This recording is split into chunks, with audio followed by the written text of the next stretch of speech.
అందరికీ నమస్కారం.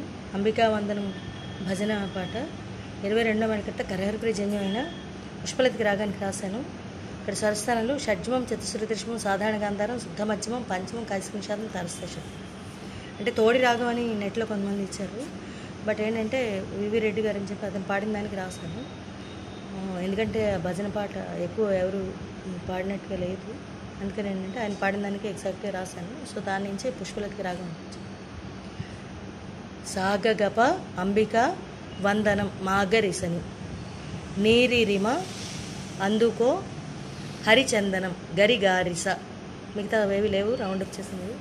సాంబ శివుని సాగగగ ధర్మపత్ని సాగగగ నీవని మాగరి సతతము ప్రార్థించుకో నిరిరిరి నీరిరిరి గారిస భవాని.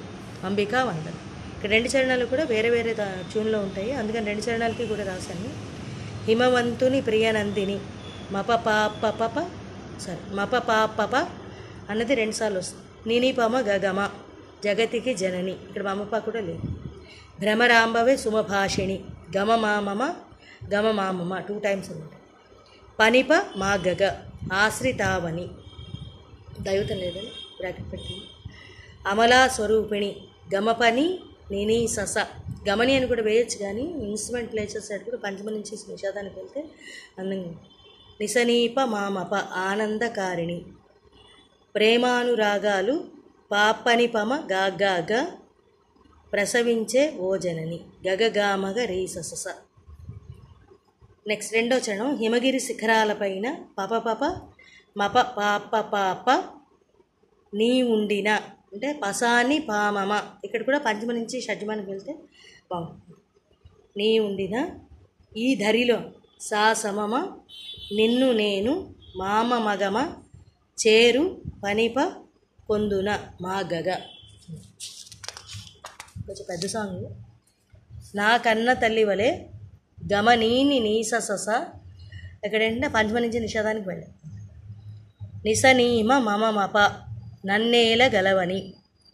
ఇక్కడ 2 సార్లు మాతా నిన్ను కోరితిని అన్నప్పుడు ముందరిసారి పాడేటప్పుడు మామ వేస్తే బాగుంటుంది, రెండోసారి పాడేటప్పుడు సామామ అంటే బాగుంటుంది.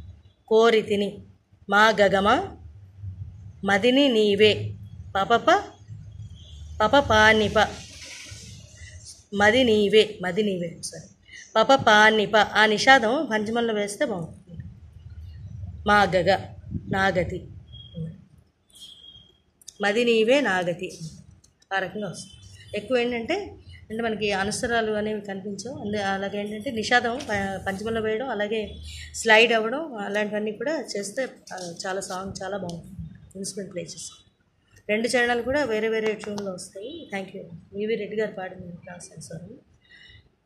ఇంకా ఎక్కువ లేవు వీడియోస్ యూట్యూబ్లో, అందుకని చెప్పి అది ఆయన ఎలా పాడారో దానికి ఎగ్జాక్ట్గా రాశాను. Thank you.